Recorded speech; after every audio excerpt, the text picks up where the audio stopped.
Okay, good morning, everybody. I'd like to call the meeting to order at 9:30. Attendance is 100% in person today, which is fantastic. And I would ask for a counselor to motion to adopt the agenda as presented. I got it on there for you, Mr. Mayor, Thank you. that the November 18th, 2025 agenda be adopted as presented.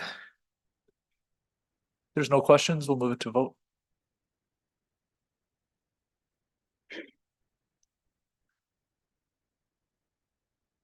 Wonderful. Thank you. That passed unanimously.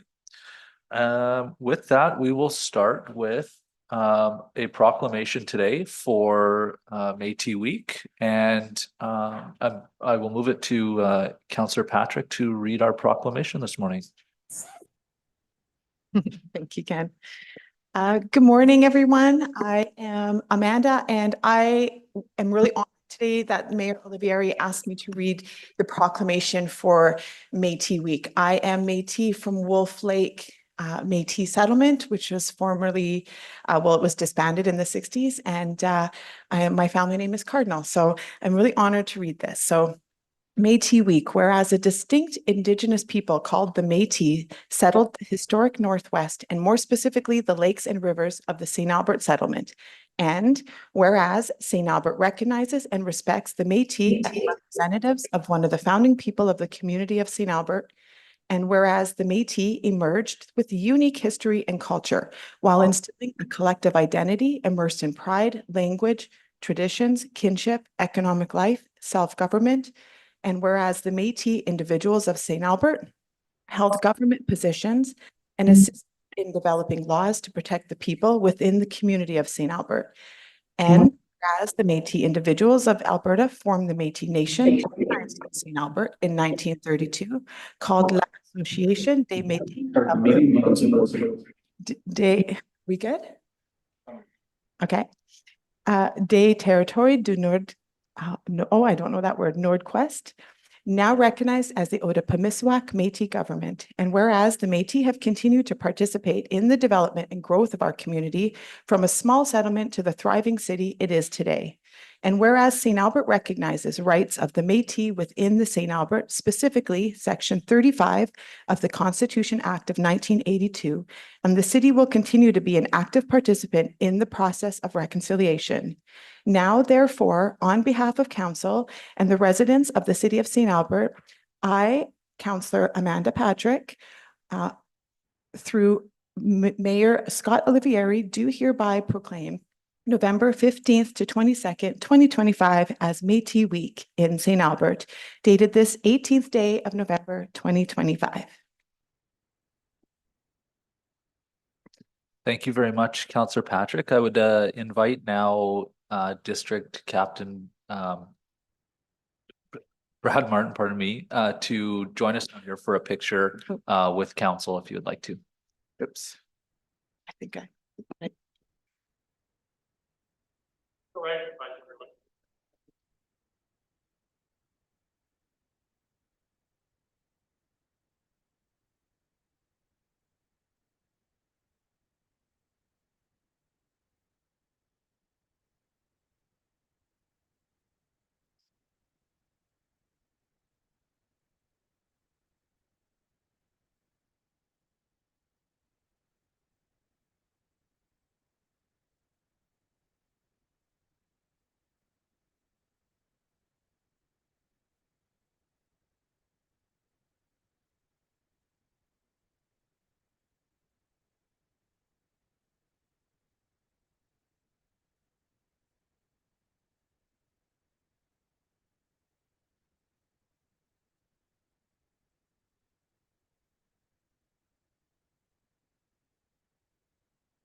That's fantastic. I just want to say we had a wonderful meeting yesterday with Brad and continuing with the spirit of building a really strong and mutually beneficial relationship and supporting each other in the community going forward. So that's fantastic. With that, I believe our next presentation will come from Tony Durrett from Bless. We'll open up the stage for you now. Thank you.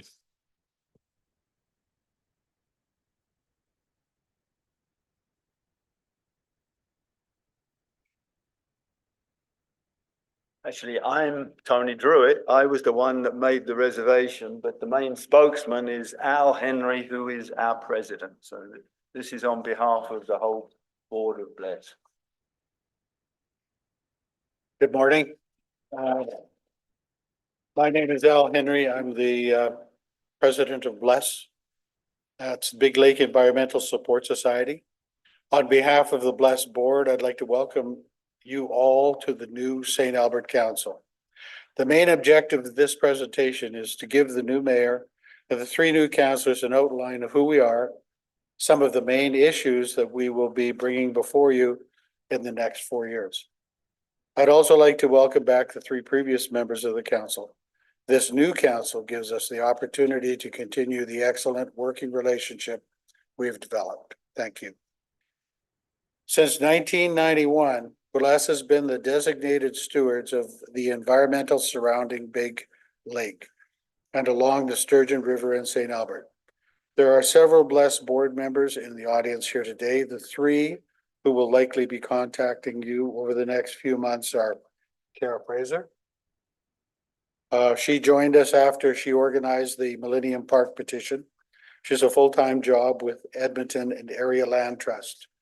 Kevin Ashen. He's not here. He gives his regrets, but you're familiar with Kevin. He's the vice president. He's got a wide variety of expertise in environmental matters, and he's currently a member of the city's environmental committee. Tony Druitt is a longtime development consultant and provides input regarding land development planning. Excuse me. You're going to take one. Oh, thank you. He does this a lot. He puts me on the spot all of a sudden. Bless's current activities include a Summernator program for kids, which operates daily throughout July and August and is now becoming more and more popular. The World Migratory Bird Day event, which is an international event and occurs in May of each year. We provide support to several local and provincial organizations, such as Nature Alberta, Ducks Unlimited, and the St. Albert Library. Our volunteers also participate on the weekly grief walks. And in fact, one of the people that comes on those walks is here supporting us today. But most importantly, as the stewards of Big Lake, we are in regular contact with the province regarding environmental issues and problems in Loess Hole Park, and also with the city regarding issues along the Sturgeon River. Over the last few years, we have had numerous productive meetings and discussions with both the city councillors and the administration. We feel we have a very positive working relationship with the city. I hope you agree with me. We think it's essential that we continue to, that the city development occurs in an environmentally appropriate fashion. If it is carried out in a thoughtful manner, it can actually enhance the natural environment. The area south of Meadowview Drive is a very important natural area right down to the north shore of Big Lake. And you'll be hearing from us on that one, definitely. We also feel there is a need for maybe more full and open public scrutiny of what is being planned for the Lakeview Business District and the proposed Carrot Creek improvement.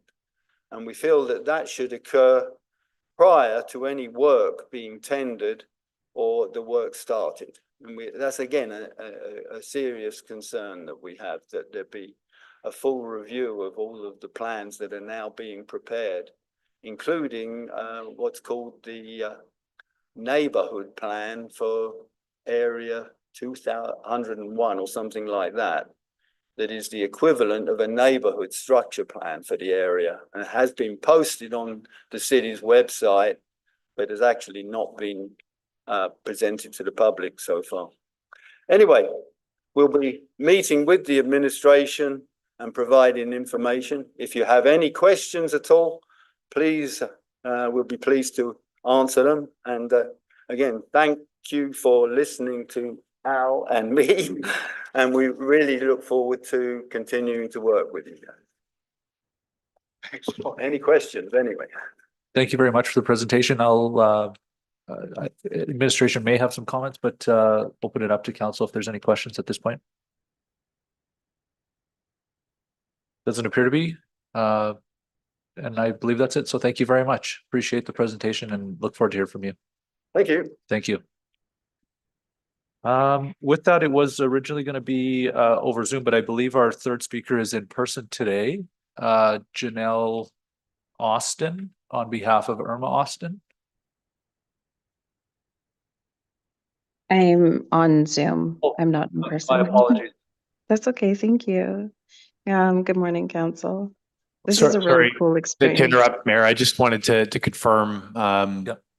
that the opportunity exists to address this in camera. Yeah, sorry, Janelle, just to let you know, you are welcome when this item comes up later on the agenda to speak to us in camera. Okay. If you'd like to defer to that, you can, or you have the opportunity to speak now. I can, it's open to you. I don't know. I'm fine with speaking now. Okay, yep, please proceed. Good morning, council. I'm just speaking here on behalf of my mother. And the home that they have built in the 70s as new immigrant to Canada. Our lives have been very hectic and crazy over the last about 6 years. We've dealt with a lot of health issues and mobility issues and aging parents and lots of sickness in our home and family. We fell behind on our bills, our mortgage. We almost lost our house in foreclosure, and we came together as a family and were able to save it. The next step was then dealing with our taxes, the property taxes. And so when I contacted the city of St. Albert, I was then told, and so in my mind, there was roughly around like, we had been behind for a couple of years. So I thought, oh, okay, well, probably about $9,000 or $10,000. And then I found out that we were about $17,000 in arrears because of arrears that we were gaining like $800 or $900 interest on every month that was missed. My parents are elderly and obviously have a very fixed income. And like I've already said, health issues. And so it is coming, payments are coming from myself. I am a single mom, and I've made a payment arrangement with the city that is costing just over $1,000 a month, which I am barely managing. It has put me in a situation where I'm needing to access food resources and things like that. So I'm asking the council to consider some relief. There was a miscommunication in where information went as to how much these bills had actually incurred. They were being sent to an email that was my ex-husband, and we had no idea, unfortunately, what was happening. And so it was myself who had called to be like, okay, well, now that we've dealt with the foreclosure situation, let's clear up the tax stuff just to make us be balanced again. And so I'm just asking if there's any potential for relief.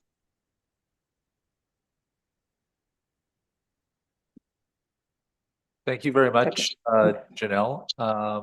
I will leave it to council at this time if there's any additional questions. I don't believe there are. This agenda item will come up later, and we will have an opportunity to discuss this in camera. and come to a conclusion after that. Thank you. Thank you very much.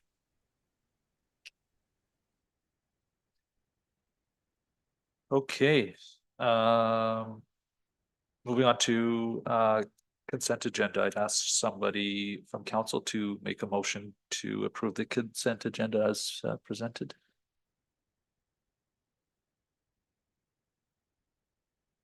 Oh, pardon me. Sorry, I'm on the wrong screen. Councillor Bermansky.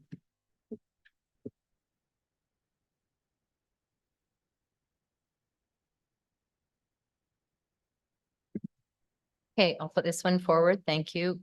6.1, that the special city council meeting minutes of September 15th, 2025, city council meeting minutes of September 16th, 2025, and the inaugural organizational meeting minutes of November 3rd be approved. I don't believe there's any questions or comments, so we move it to vote.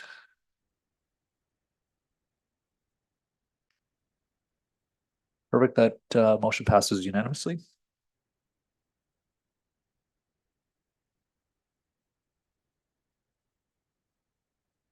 Okay. Now we will move to committee business. And I believe we will start by moving to Marta, who's going to walk us through 7.1, which is our legislative appointments.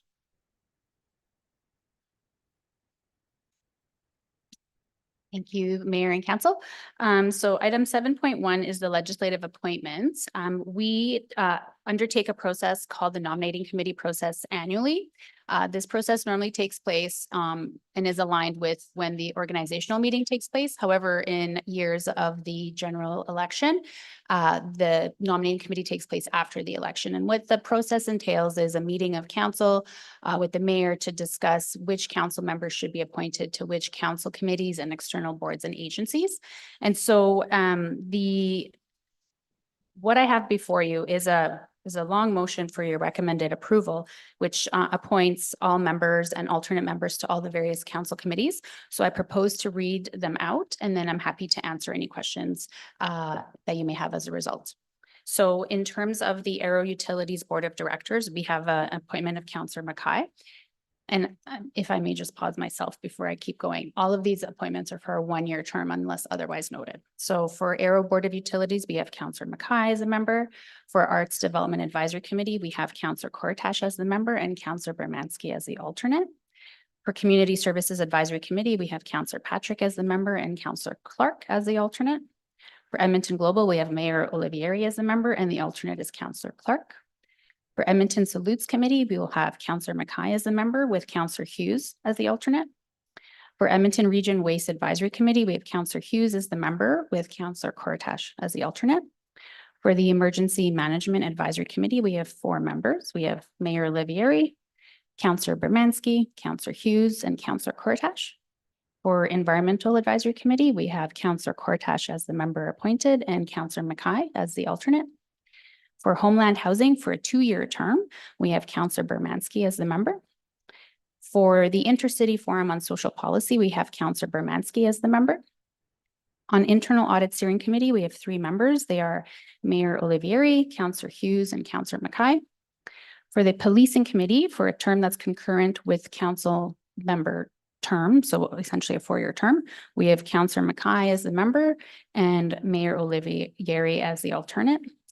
For the Quasi Judicial Standing Committee, we have Councillor Bermansky as a member and Councillor Clark as a member.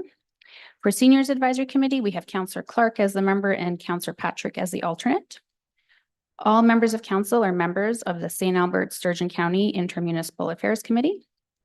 For the Sturgeon River Watershed Alliance and North Saskatchewan Watershed Alliance, we have Councillor Kortash.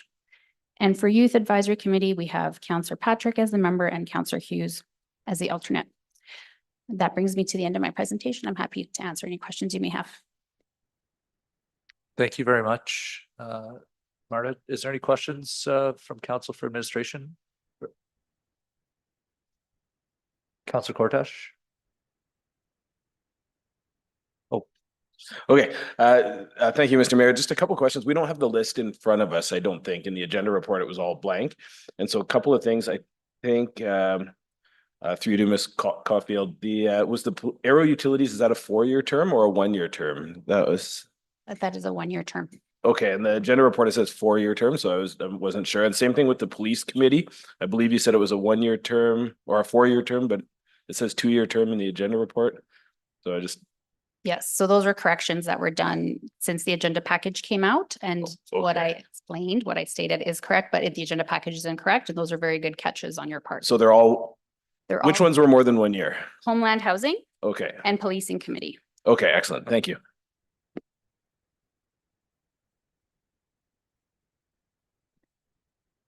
Councillor Hughes? Thank you. So just a quick question about my alternate for the Waste Committee. And just because my alternate right now is Councillor Cortash, and I know that he's got conflicts in mornings, and the meetings typically happen in the mornings. I didn't recognize this when we were meeting in committee that he was there, but I'm just suggesting that maybe we want a different alternate just so that he doesn't have to worry about his current conflicts, just in case. I typically show up to the meetings, but in the event that I can't, I'd like to not have him to have to take a sub just for that one day. So I don't know if anyone else is interested in doing alternate, but that's just something that came up and I just thought that it might be easier. Would there be a councillor that would? Well, I just have to Neil first, I guess. If it's going to create a problem, I can volunteer, but if it's not, then I guess I didn't flag it because I didn't know how often that would occur. I don't imagine it'll be too often. If there's someone else that would be willing to be the alternate on the waste committee, and that would be great. If not, I'm okay with it. Mr. Mayor, I used to be the rep on that committee, so I'm more than willing to be the alternate if that works for your for the rest of council.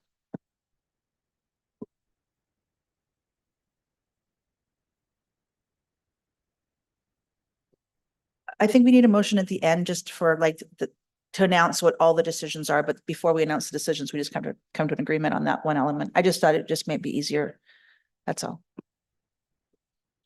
So if I may just jump in also, I do appreciate, if there are changes that need to be made afterwards, we can definitely do that by motion at any time. So if we need to change who the alternate or a member of any of these are, we can always do that by motion. So I would recommend just passing the motion as I read it out, unless there is a consensus right now about making an update really quickly. We can do that on the fly, so to speak. But there is always an opportunity at any time to make the changes needed. I would rather just do it now just for simplicity, so we don't have to come back and revisit it. Because in the event that I may not be able to show up, we may not have time to make an official change for an alternate, and I don't want to put Councillor Cortash in a conflict if not necessary. So I mean, if it's okay, we'd rather just change it to Councillor Mackay if everyone's comfortable with that. Certainly, and it's the mayor's discretion. If the mayor is okay with that, we can update the motion on the administrative side. Yes, absolutely. Okay, so on Ledge Services will update the motion so that the members for the Edmonton Region Waste Advisory Committee, the members, Councillor Hughes, and the alternate will be Councillor Mackay, and everything else will remain as I read it out. That works. And I would just ask, without having to repeat the whole list, a councillor to move this motion. Councillor Mackay? So moved is fine. Marta's read it out, so. Yeah, so I didn't read out the part that says that it's the 25-26 council committees for 1-year term unless specified, but all of the names and the names of the committees, I think you're okay to say as moved. You want me to say Sure. it? You're being mean. No, you don't have to read out the whole thing, just the length of the term, and that it's the committees and boards and agencies. We'll put it up on the screen for you here. Yeah, thanks. Are you ready, Mr. Mayor? The elected officials be appointed to the 2025-2026 council committees and external agencies for a 1-year term unless otherwise specified. I don't believe there's any additional questions or comments, so we can move it to vote. Good.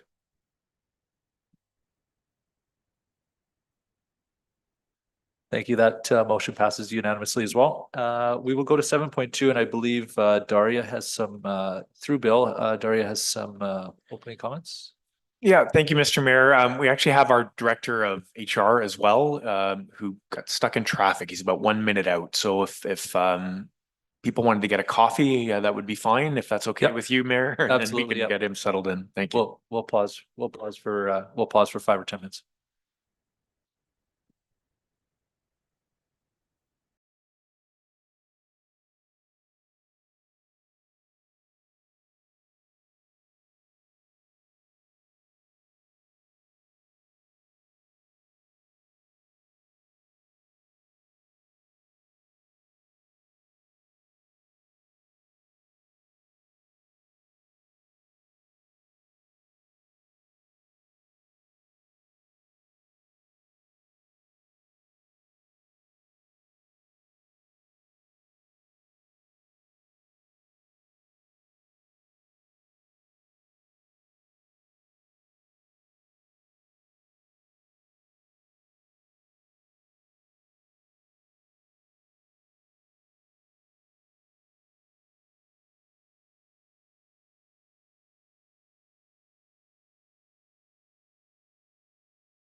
we will resume.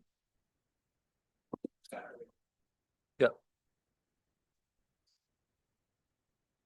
Perfect. Thank you very much. So we will move to 7.2 through Bill for opening comment. Yeah, thank you, Mr. Mayor, for that and for council's indulgence as we got established and set up here. So we do not have a formal presentation. This is a number of items that came out of the Internal Audit Steering Committee. And so without further ado, I'll turn it over to Ms. Slokar and Mr. Stovall. Ms. Slokar is going to provide some introductory remarks, and then Mr. Stovall's here for any questions that council may have. Thank you. Hey, good morning, Mr. Mayor and members of council. I'll provide a little bit of a background because I recognize that Internal Audit Steering Committee is new for some council members. So the committee is established with 3 members of council and 2 members of public.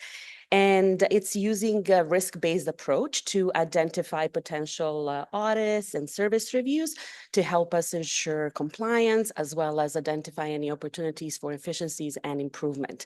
So the risk-based approach is used to develop a multi-year work plan. So for 2025, committee approved a resource planning model as a review to conduct. And it was really assessment of our resource planning model and approach to ensure that we have resources required for delivery of services as well as achievement of council strategic goals. So that audit was completed to help us address some of the capacity risk that has been identified. M&P is a company that was hired to conduct this assessment. They worked with us to interview internal stakeholders. They completed external scan to understand what other municipalities are doing, as well as they use the professional knowledge and expertise in the area of resource planning. They presented a final report to committee, which is typical approach. Committee receives the final report, and usually it's a committee that accepts the report, and administration goes ahead and does the work that's necessary to implement recommendations. In this case, administration was generally supportive of all of the recommendations, but there are 2 recommendations that would require additional time spent on it and a bit more change than what we typically see from some of the recommendations. So we wanted to, so committee approved 2 recommendations to be brought forward to council for your consideration before we proceed with doing more work related to those 2 recommendations to bring forward, to implement, my apologies, to implement recommendations that M&P brought forward. So council direction will just ensure that we're spending time and resources on items that are of interest to council and that you would like to see the next level of detail for. So I'll stop there and take any questions that you may have. Councillor Hughes. Thank you. So we're not going to discuss the report any more than just questions, correct? Okay, perfect. So I didn't want to get ahead of anybody here. So we have 2 recommendations, and I was trying to, the first one is regarding the policies, and then the second one is about moving everything to centralize it into HR.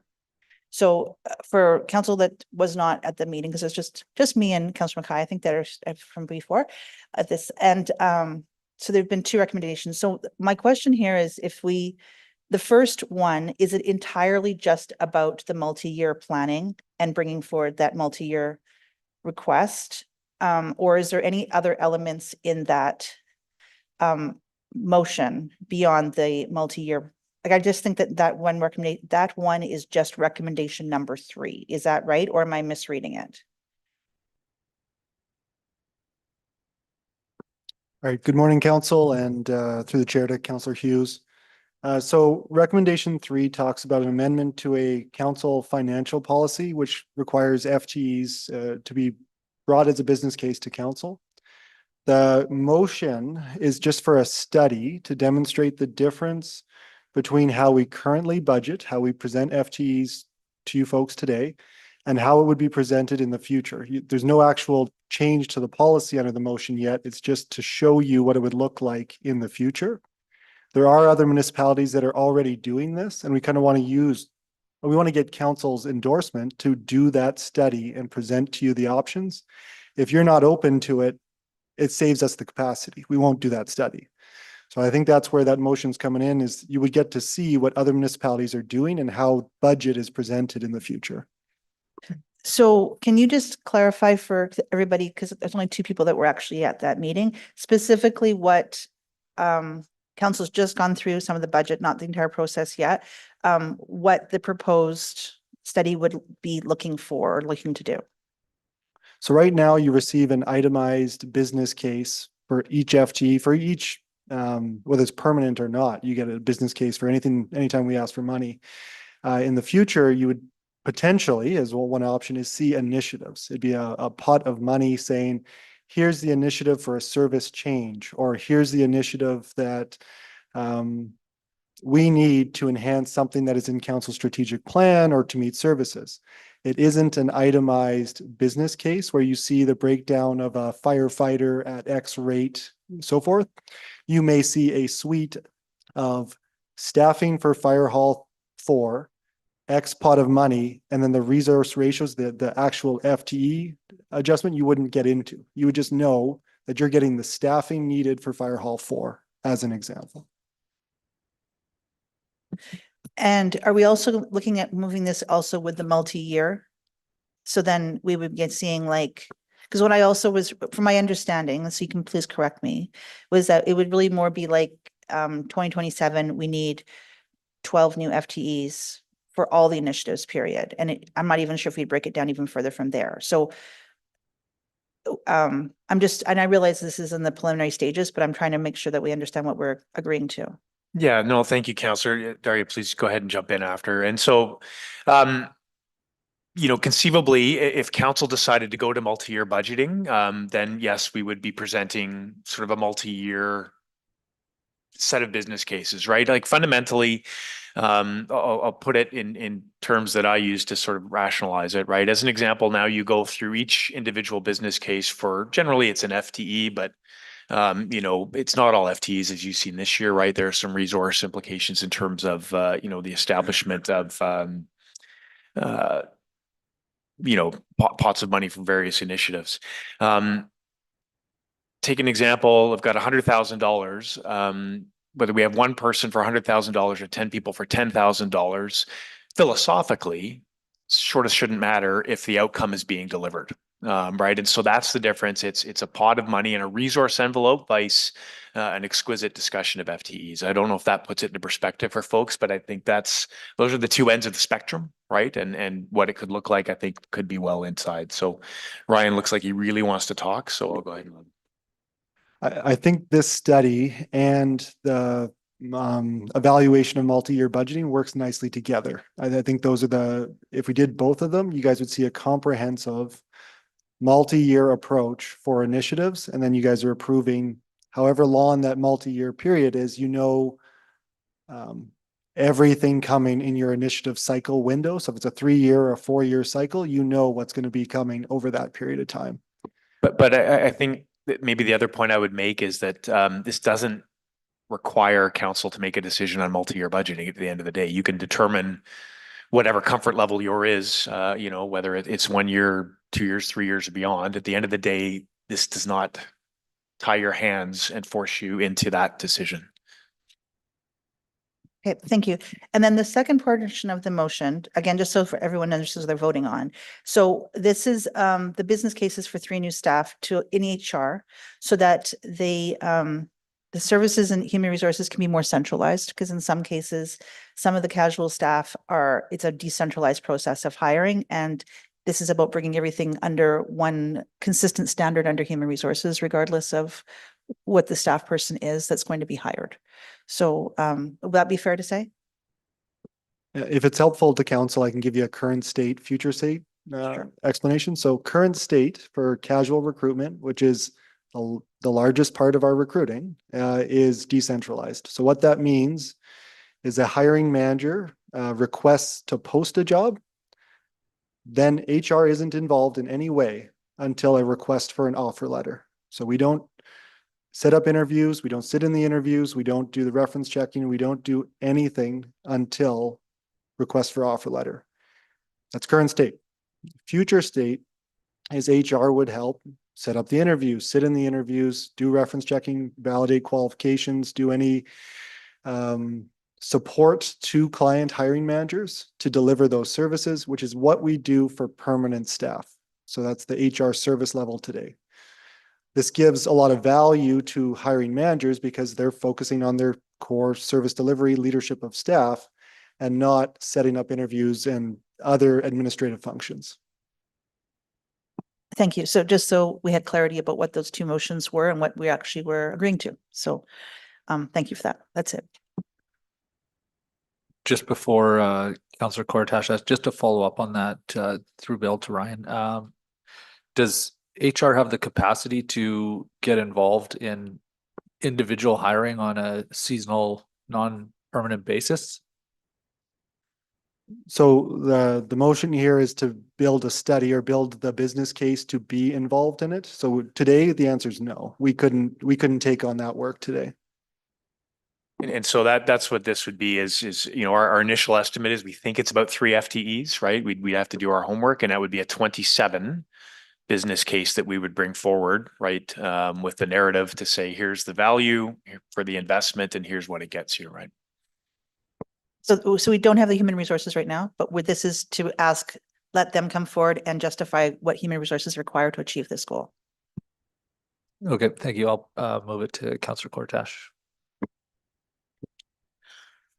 Thank you, Mr. Mayor.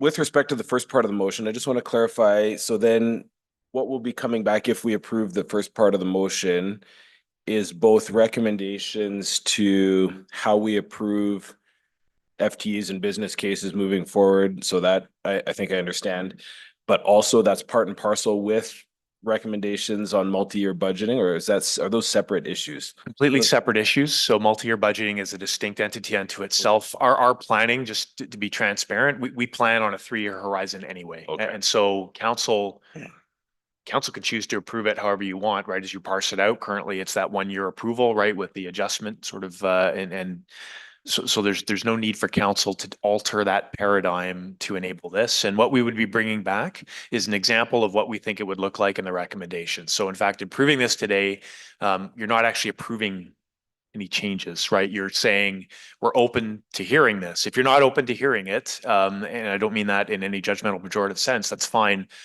We'll do other things, right? So this is really just sort of trying to gauge the appetite of council to do the work.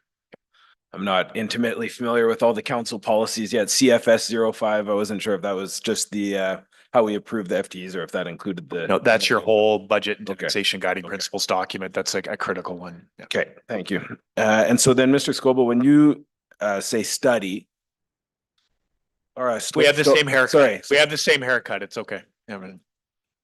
It was, I don't know. Who knows? Apologies. How do I say?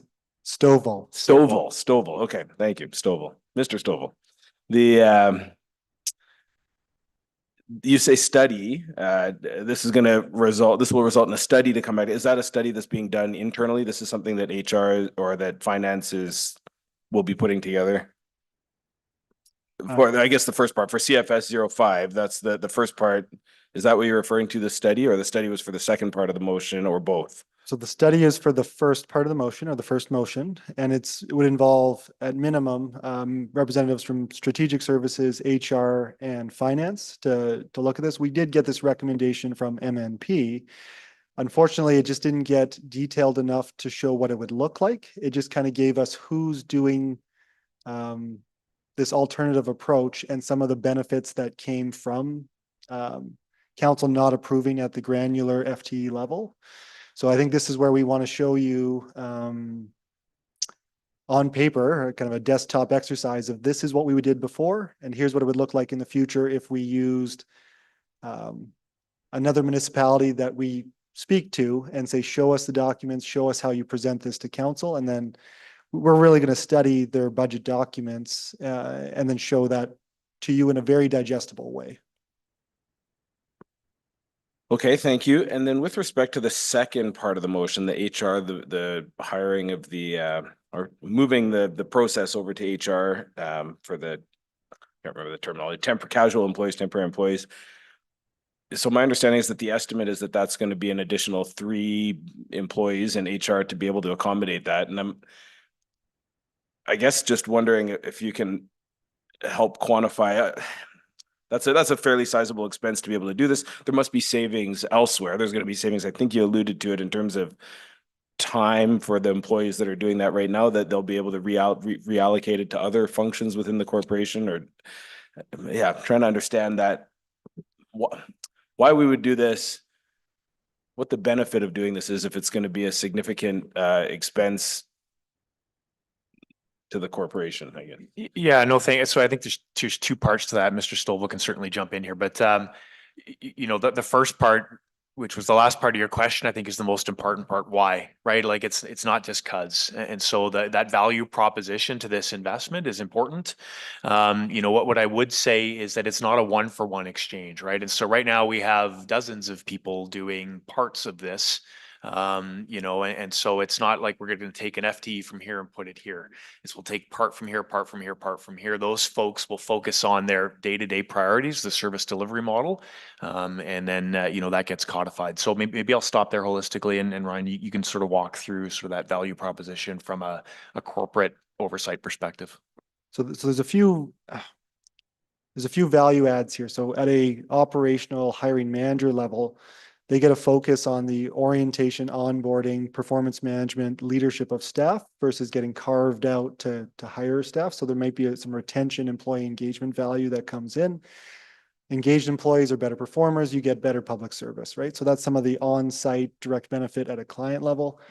On the HR side of things, we get to ensure consistency, compliance, some of the workforce planning. We get to identify trends in recruitment that we then could do hiring campaigns on versus just post a role to market and hope. I think we could actually say, if we need lifeguards X time per year, what is our best method of getting the lifeguards? And if it's standing outside of West Edmonton Mall or whatever that strategy is, we can figure out our campaign for getting lifeguards that works for us. And we do that with the hiring managers, where right now we are not helping them out beyond posting that role and getting that offer letter out the door. Okay, thank you. Councillor Bermansky. Thank you. A few questions for administration. On number 1, how many hours for the study approximately? Like, what's the cost projection? Yeah, I don't think we know, Councillor. It's not insignificant. What I can tell you is that I will not, sorry? Okay, so Daria tells me it's, you know, probably about a week's worth of sort of staff input with some meetings, right? Again, so what I can say is that this work will not derail other priorities because at the end of the day, we'll park this if it comes to you know, having to prioritize or manage things. So that's my commitment to you, is that this will not derail anything. I can't give you a cost. It's staff hours and time, right? The cost is time, Councillor, as opposed to, you know, extra dollars that come towards it. Okay. And I guess that's the crux of the issue here today, is I don't want to do that unless you see some value in it. Right. I did hear the word capacity, you know, from your side, that you really don't have the capacity to do the study. So that was my concern. Well, I think it's not the capacity to do the study. If I could just be clear, right? I think we do, or we wouldn't be here. We do have the capacity to do it, and we think there's value in it, or we wouldn't be recommending it. Having said that, if you don't, because at the end of the day, you are responsible for governance, right? Not us. Then we'll allocate that time elsewhere. Okay, and then on to the second questions, would the departments be relaying to administration or to HR? Because, you know, you have strategic HR and finance, I guess, forming the process, but would you get a guide of needs from all these departments? Because how would you know what they've been hiring for or need?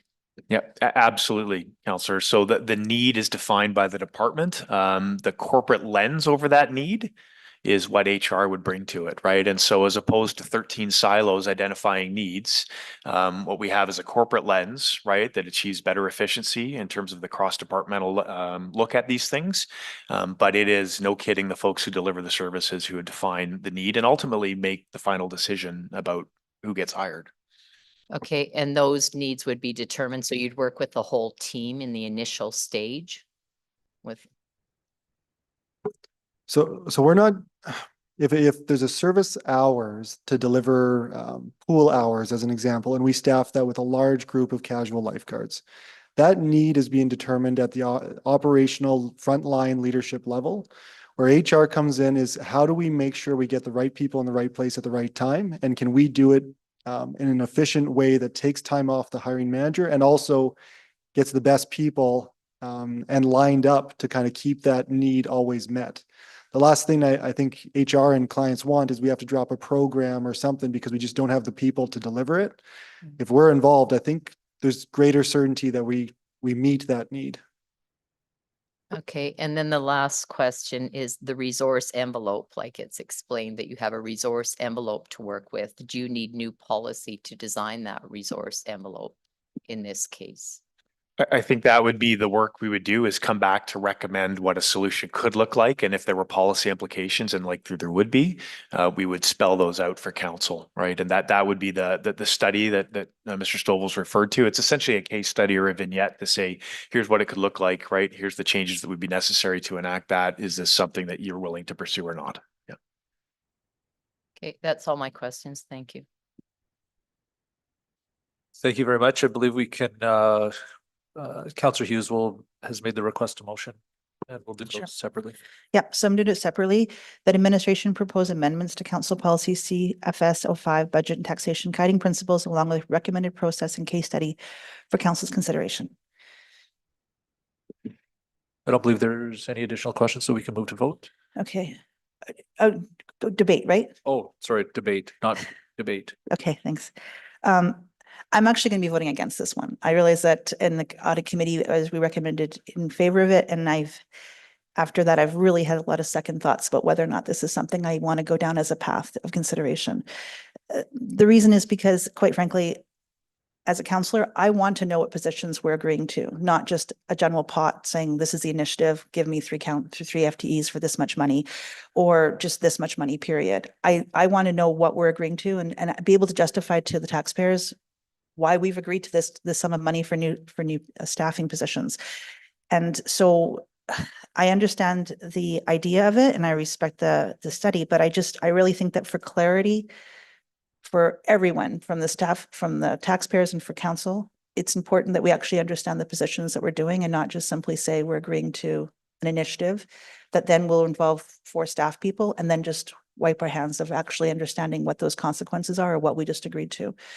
And in part, like one of the motions I have brought forward, for example, is to have a fire truck mechanic put forward. And so if we just simply said we had a fire initiative, there's no way for me to actually know whether or not that fire mechanic is actually included in that pot.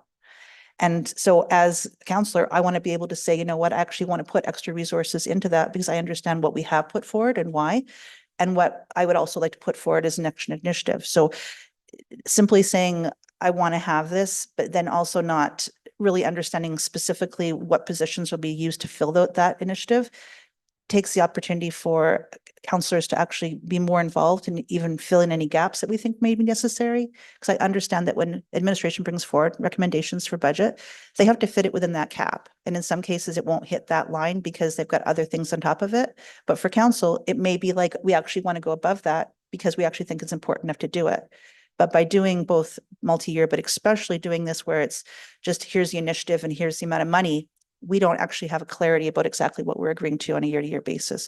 So I don't want to waste administration's time to move forward on this if in the ultimate of the day, it's just an exercise that we're going to say no to at the end.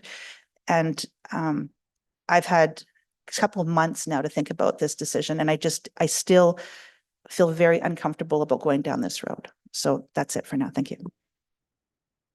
Thank you very much, Councillor Mackay. Thank you, Mr. Mayor. I'm going to offer the alternate kind of perspective on that as another member of the IAC. I mean, if you look at the recommendation that's in front of us, it's that administration propose amendments to council policy and that bring back potential recommendations and a case study for council's consideration. So we shouldn't be presupposing that the ability to actually have a say in decision-making or at a governance level anyways, as to kind of what our HR practices are, or some of the guiding principles that are in that in our processes, they may not even be impacted. So all administration is asking right now in this recommendation, and I want to kind of back up. It comes after a very thorough third-party review from an outside consultant that's come back with this recommendation as well as others. And I don't think it really takes much time. I mean, we've heard it might take a week of internal staff getting together, looking at possibilities, and then bringing back some recommendations as, you know, process improvements and even a case study that we can look at. I just think that really is something that council should look at and in a governance role, just to maybe find a better way of doing things that we're currently doing. So I just caution, we're not approving something right now. All the administration's asking is an opportunity to look at the different processes, prepare a case study for our examination, and then we can make a decision if that's something that we are comfortable with or not comfortable with. Thank you very much, Councillor Cortash, for comment. Thank you, Mr. Mayor. I was pretty encouraged to see this come forward, actually, but I found the budget process so far a little bit awkward, a little bit frustrating, approving FTEs for specific business cases. You know, we're asked to, hey, we need another communications advisor, yes or no. And it's not, to me, I found that awkward. It's not really up to city council to be approving, or to me, in my mind, not really up to approve FTEs. That's what the city manager is tasked with. That's my understanding of kind of how the MGA sets things out. You know, council should be setting service levels, how often the streets get plowed, what the length of the grass is, you know, those kinds of things. I do have some concerns or some apprehension around that, because I don't know how you set service levels for things like communications and IT and HR and what that looks like. But I'd like to see the recommendations come back. It looks like there's other municipalities that do this, that aren't approving individual FTEs, individual cases. And so I would like to see what that looks like. And that's all that we're asking here, is to have admin come back with some proposals for an amendment to our policy that will allow us to have that or evaluate what that looks like at that time. So it doesn't look like we'd be the first to do this. I think it's probably a move in the right direction. And I, for one, would be, yeah, I'm excited to see what this might look like, because I've found the process of approving FTEs right now a little bit awkward.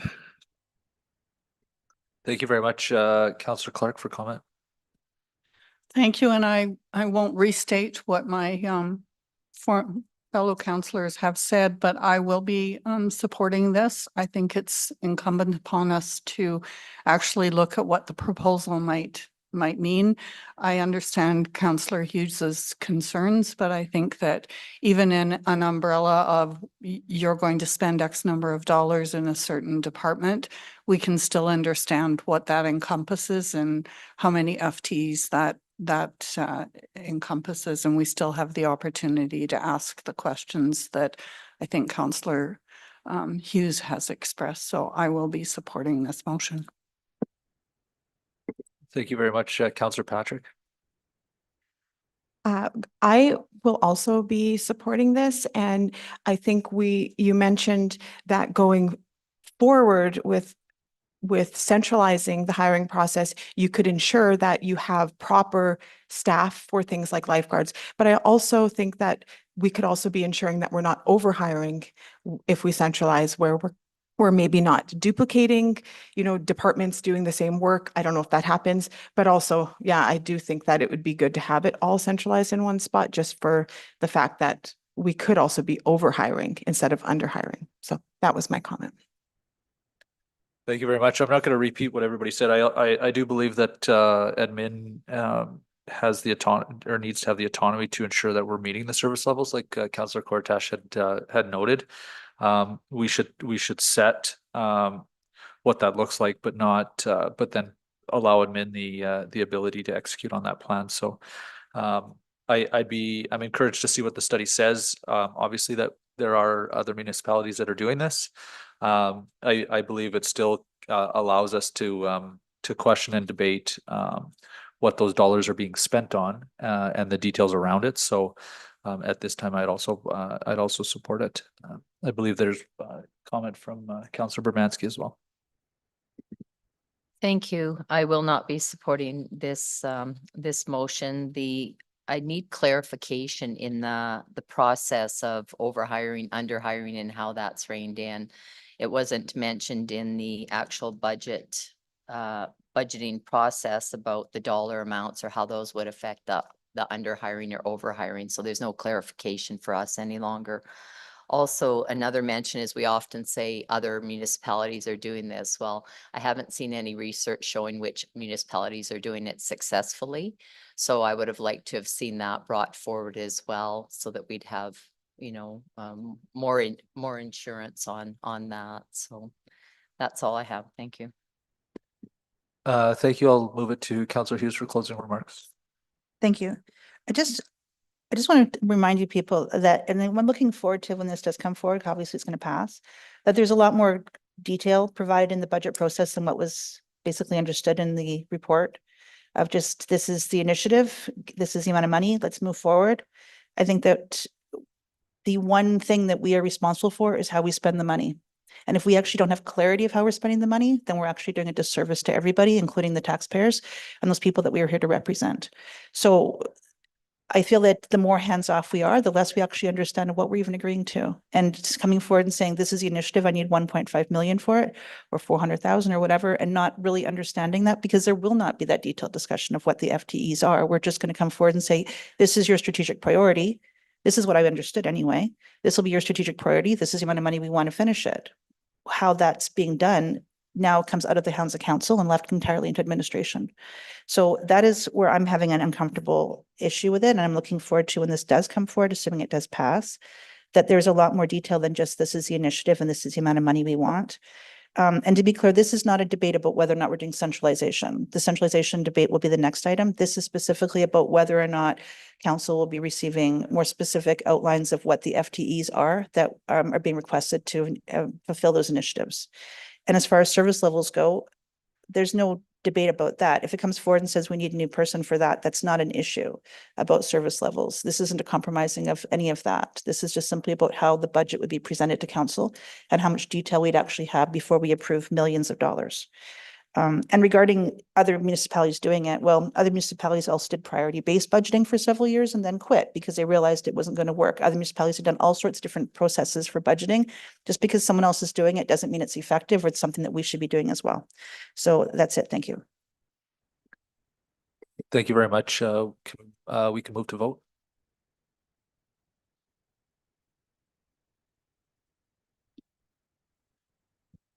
That motion passes 5-2. 4 is Mayor Olivieri, Councillor Bermanski, or pardon me. Oh, can we go back to that? Can't go back to that. I have it. To oppose were Councillor Hughes and Councillor Bermanski. Yeah, against Councillor Hughes and Bermanski. Thank you. Councillor Hughes is request to put forward the second motion. Yep.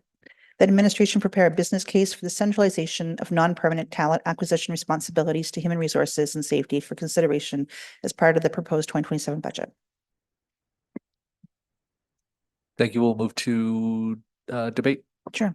So this one, I know it seems like we're putting a lot of money into this as a suggestion, but a recommendation, but this is, in my opinion, it's about investing to get the base floor of human resources more consistent, to allow that, to make sure the hiring process is consistent, that it's much more transparent.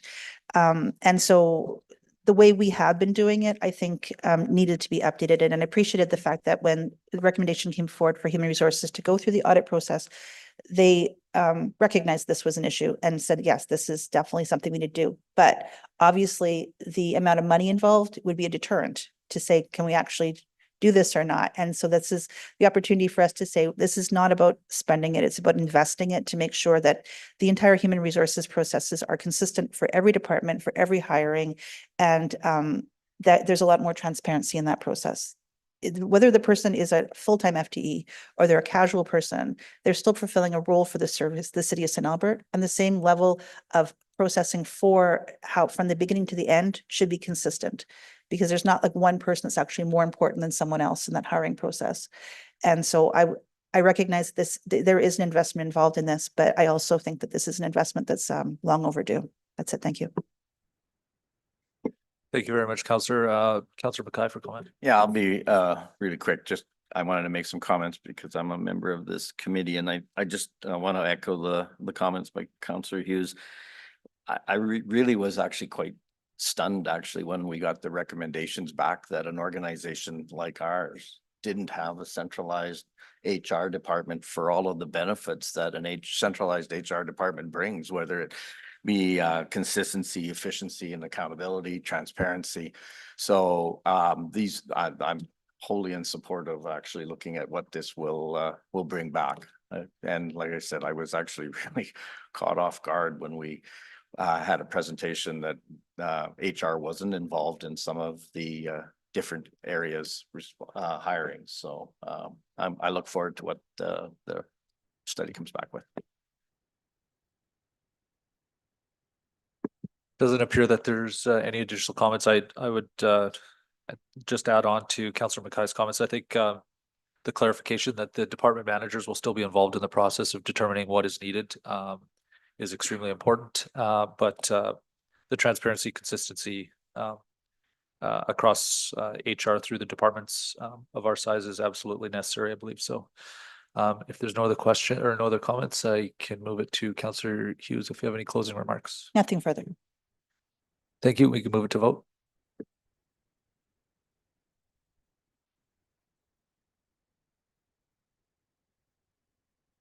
That motion passes unanimously. Thank you. Okay, we will move it to business items on number 8.1 and move it to Mr. Fletcher for his presentation. Yeah, thank you very much, Mr. Mayor. I will just share my screen.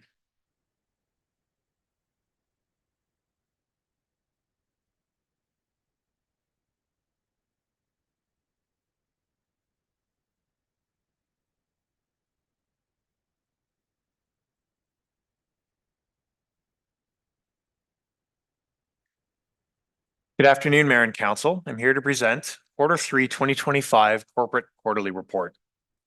The Corporate Quarterly Report communicates progress on your strategic plan and provides an update on the financial position of the city specific to the quarter for which it was produced.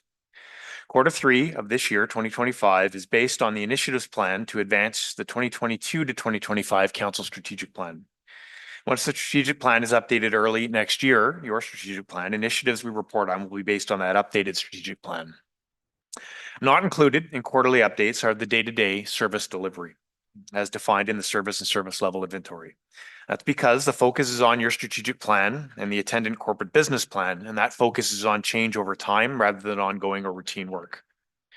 I'll begin with an update on the progress related to the strategic plan, followed by a financial overview for the quarter. It's important to note that the progress on the initiatives outlined is as of the 30th of September 2025.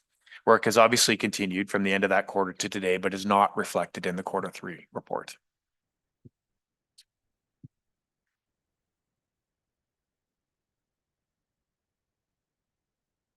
Overall, 49 initiatives were planned to advance Council's identified priorities. As of the end of the Q3 of 2025, 30 projects have been completed. 11 projects are in progress or on track as per established timelines. 1 is delayed but in progress, and 6 are scheduled to start in 2026 or future years. 1 project was stopped as per council direction, and 1 project was added in Q2 of 2025, which is specifically the Lakeview Business Direct Investment Strategy. Over the next few slides, I'll provide an overview of progress categorized and linked to each of your strategic priorities, and they will be demonstrated or correction, including the progress of active initiatives through Q3 and the status of other planned projects.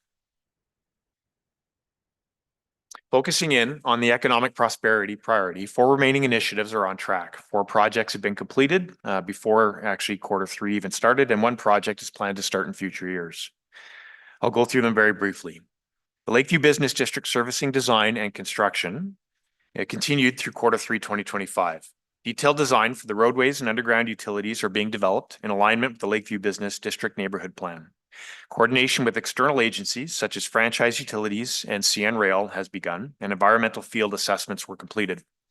The overall project schedule anticipates preliminary and detailed engineering and right-of-way acquisition through Q3 2026, followed by tendering and construction through the Q4 2026 to Q4 2030 as we develop incrementally, ideally in alignment with investment. The Lakeview Business District Investment Strategy, which is phase 2 of the Lakeview Marketing Plan, is nearing completion. The Development Acceleration Program has been launched, with applications opening up in January of 2026. Marketing efforts continue to ramp up through targeted investment campaigns, the creation of a dedicated LinkedIn profile for Lakeview, and expanded outbound prospecting and business development initiatives. A new investment attraction officer for Lakeview has been hired to strengthen capacity and sustain momentum. The next phase will focus on transitioning to stage 3 of the marketing plan, maintaining engagement and interest through ongoing marketing and attraction activities. And I will note that Lakeview is an agenda item on the 9th of September SCOW for a more detailed discussion on our current status. Switching out of the St. Albert West Area Structure Plan, the ASP, and the Neighborhood Plan, imaginatively entitled Neighborhood Plan C, includes the Lakeview Business District, received council approval on the 3rd of June of this year. Administration continues to work on the Neighborhood Plan A, which is the Badgerlands, incorporating new information received in May of 2025. This has required some updates to the land use concept, development statistics, and the service design brief. Due to the complexity of the work, additional time is needed, and Neighborhood Plan A is now expected to be completed by the end of December of this year. The infill strategy will be advanced through initiatives connected to the Housing Accelerator Fund Action Plan. This work will primarily occur through the transit corridor and neighborhood intensification strategies. Technical study work related to growth and servicing will continue, and public participation opportunities are forecast to take place beginning in 2026. Projects planned to advance downtown vibrancy priority were completed before Q3 of 2025, and Millennium Park Development Initiative was stopped as per previous council direction. Of the active initiatives under the community wellbeing priority, 2 are on track. 1 initiative was completed in Q3, and 8 initiatives were completed in previous quarters. The IDEA Inclusion, Diversity, Equity, and Accessibility Strategic Project was completed in Q3 of 2025. Reconciliation Action Plan, the internal work on crafting the Indigenous Relations Framework and Action Plan continued through Q3. An engagement session was held with Indigenous partners as part of the framework's development, and the project remains on track for completion by the end of this year. In July of 2025, the province announced that Homeland Housing would receive $14.5 million in combined provincial and federal funding for the 22 St. Thomas Street project. Homeland Housing is awaiting approval of the remaining project financing through the Canada Mortgage and Housing Corporation Affordable Housing Fund, which has been fully expended. The federal government also announced an additional $1.5 billion for projects in the existing application pipeline pending fall budget approval. Homeland Housing's previously approved 24 CMHC financing application was conditional on provincial funding, which was delayed beyond the required time frame. The development permit application is pending final confirmation of specific development requirements, and administration will continue supporting Homeland Housing with government advocacy, coordination of development activities, and completion of conveyance and municipal funding agreements. Projects planned to advance adapting to a changing natural environment priority were completed before Q3 2025. The Resilient Infrastructure Strategy is scheduled to start next year. The active initiatives under the Financial Sustainability Priority, 5 are on track, 1 is delayed, 12 were complete, and 4 are planned to start in 2026 or in fact future years. The Resource Planning Model Review, the ISC annual audit, was completed in Q3 2025, and you just discussed some of the outputs of that. The resource planning model, the consultants completed the final report, which included the recommendations and key recommendations, including the standardization of a tactical resource planning document across all departments, updating council policy to better align, and leading practices transferring recruitment responsibilities to casual and temporary employees to the HR department. A vendor has been selected to extend online options for building and development application processes. The contract has been signed and implementation is underway for extending online applications. The project will be delivered in multiple stages, with the first stage focusing on enabling the submission and completion of a subset of applications and permits to meet the Housing Accelerator Fund grant timelines throughout this year. The Mature Asset Management Program project has progressed with the update of the asset management policy, including the completion of an internal engagement workshop and receipt of a draft report. The Enterprise Maintenance Management Asset Management project officially kicked off in September. Progress has been made on preparing responsible, accountable, supportive, consulted, informed. I think it's RASCI. I'm going to call it RASCI. Charts which outline roles and responsibilities for asset management plans corporately. Looking now to enhancing records and information management practices, the commercial scanner contract has been awarded and the equipment manufacturing is underway, with delivery timelines being finalized. Requirements for the electronic document and records management software have been reviewed and evaluated, with recommendations being drafted for presentation. Maturing and formalizing multi-year budget, the administration presented the What We Heard report and recommendations to implement a 4-year multi-year budget for capital and a 2-year operating multi-year budget for 2029 to the Standing Committee of the Whole in September. Well, the committee expressed general support for the project's progress.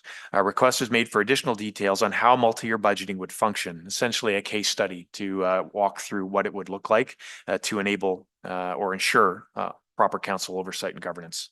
We are now developing the detailed multi-year implementation plan with that case study for council's consideration, which will be sometime in 2026. Looking at standardizing capital projects and contract management procedures, this project's emphasis has shifted from contract management procedures to a broader capital projects management in alignment with the recommendations from the Capital Project Management Process Review conducted by KPMG some years ago.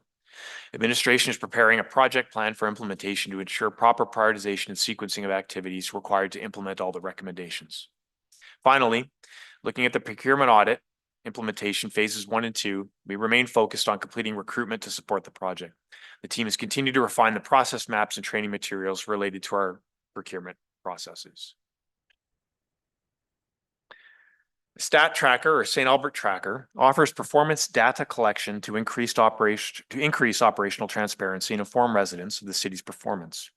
Stat Tracker currently includes 46 performance indicators and data sets that track key areas of St. Albert service delivery and community outcomes. Of these, 8 indicators require quarterly updates and have been refreshed for the Q3 of 2025.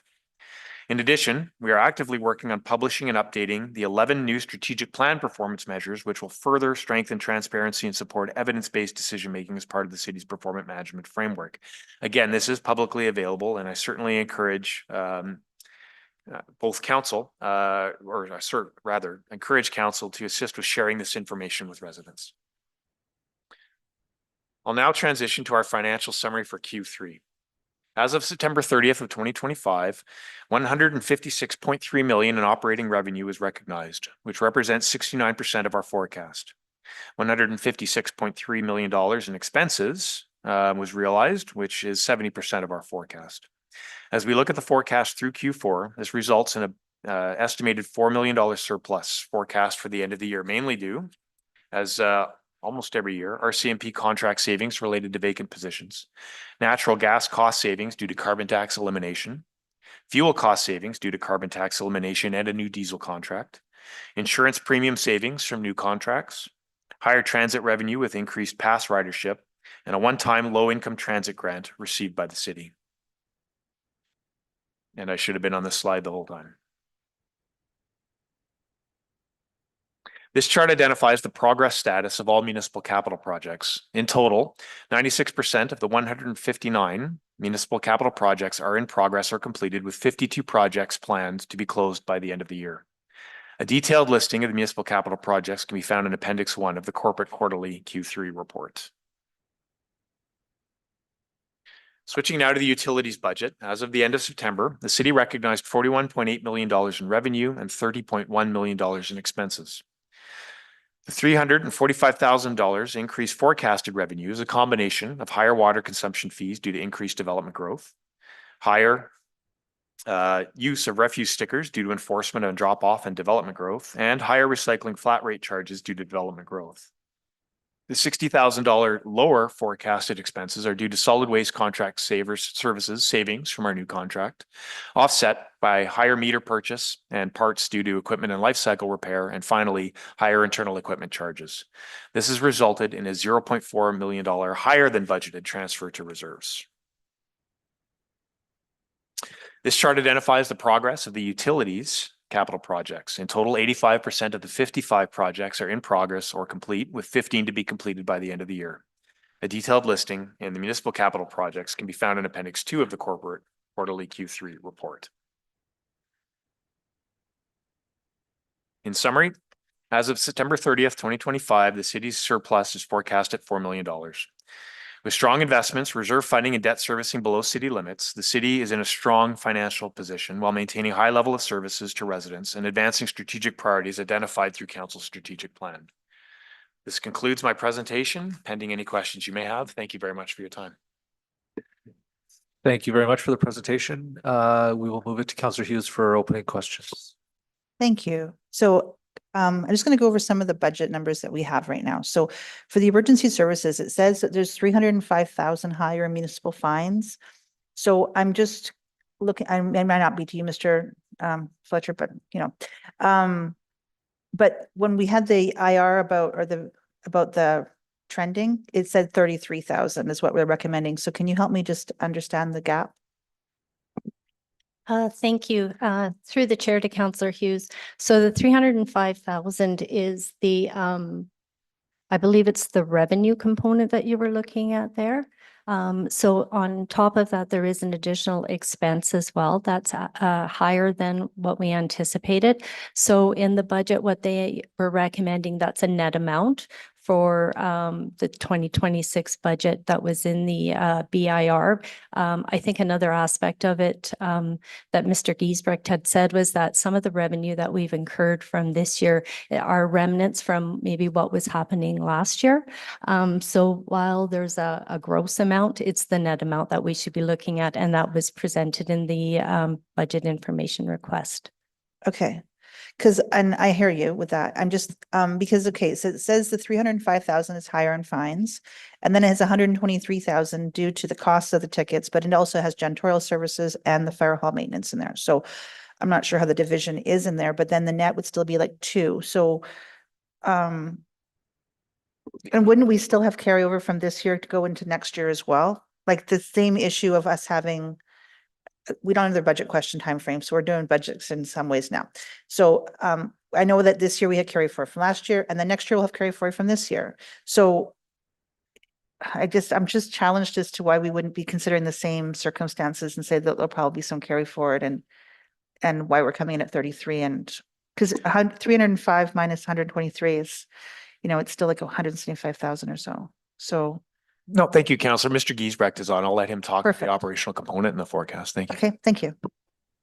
Yeah, thank you. Hopefully I can add a little bit of extra context to that. So that $300,000 that was quoted also includes the non-photo enforcement traffic revenues. So as a result of the photo enforcement program being significantly reduced, we did create a program to increase traditional enforcement through RCMP members and our peace officers, and that's where the added ticket revenue came in over budget, or we're forecasting increased revenue in those accounts, not so much in the photo enforcement side of things. Photo enforcement side has decreased.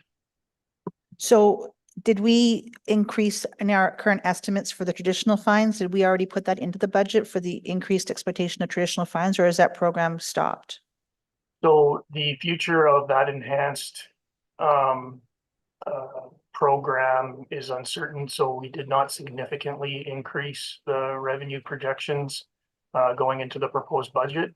To be frank, what we're doing on that front is providing officers overtime shifts, and issuing added tickets, the sustainability of continual overtime does take its toll on staff. So we don't anticipate that it will be to that level going into 2026. There may be some additional components that we may still try to do, but to that level, likely not.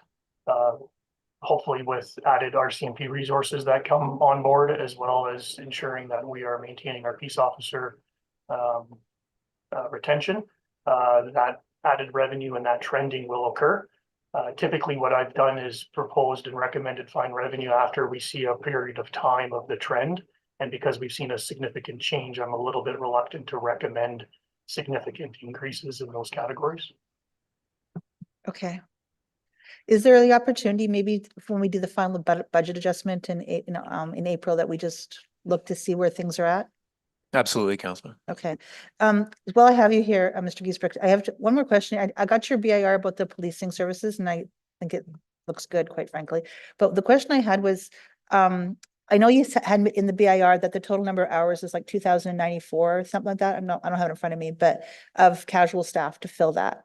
But when we put forward the model for, or the business case to bring forward that 0.56 FTE, did we knock off that staff, or is that like of the amount of casual staff to offset it? Or did we, or was it added when I asked for the BIR? Because when in the BIR, it says, your response, it says, I'm not going to look at the first request. I'm going to look at the difference for the second two, which I understood, but I don't know if we also considered the amount of decreased in the total budget for the first request as well, or if that got lumped in. Do you see what I'm saying? So, yes. Yeah. So thank you. Yes, for the first request of the increasing from 0.56 to 0.44, we did not deduct any casual hours as a result of going to 0.44. So the casual hours that were reduced was part of that BIR and the math contained in that. So there is no, there is an apples to apples comparison. Does that help provide context? So I guess I'm asking, is there an opportunity to decrease it further, or is it like the total savings was found in the BIR from the casual staffing? The total savings was found in the BIR for casual staffing. That's where we significantly reduced the casual staff to offset the costs for the new FTEs. There still is some casual dollars that we are recommending to maintain in there as a result of, I think the BIR speaks to that, the reasons for that. But the majority of it or all of it is part of that BIR. Perfect. Thank you. I just thought it'd be easier than trying to send another BIR yesterday or something. I thought if we have this conversation and have to use up your time on that. Thank you for that. The solid waste management, so page 145 of the document. So we talk about the how units 0.4 or 484,000 higher than budget. So was the intention at this point to revise any of our utility rates as it comes to the solid waste, or was that already done? Or was the intention to change the SCC because more is going into the reserve?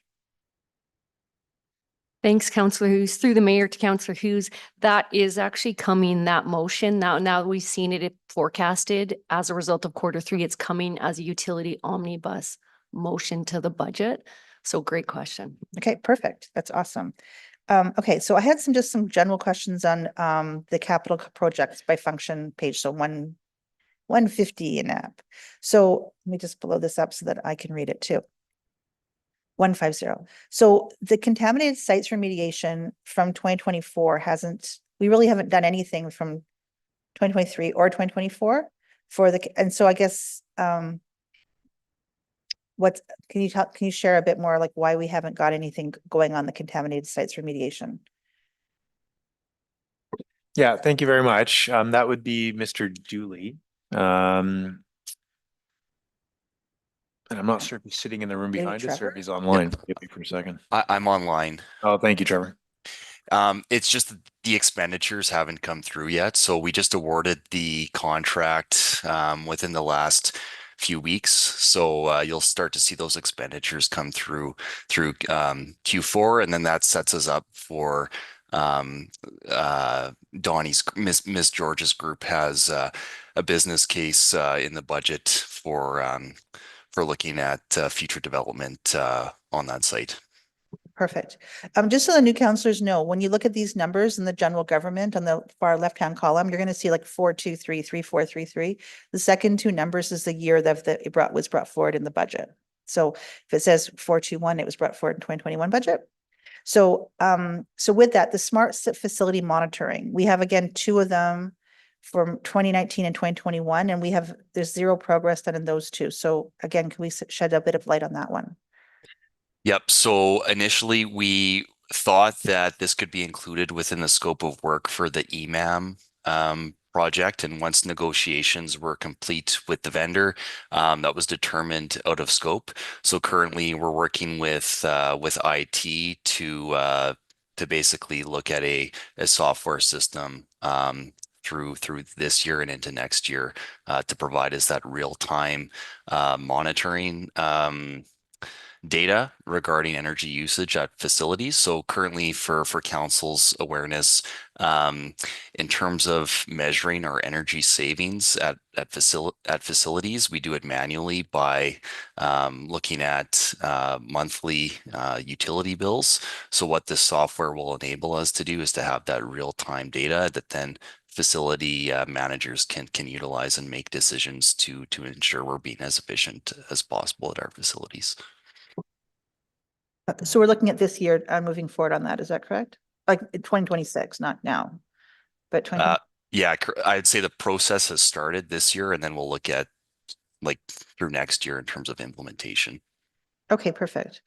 So if I move over to emergency services, so the fire hall number 1, it was done 2020, and I'm thinking it's done. So why is it still on I know that sometimes it's like hasn't closed projects, but it feels like it's done to me. So is there a reason why we're still carrying it?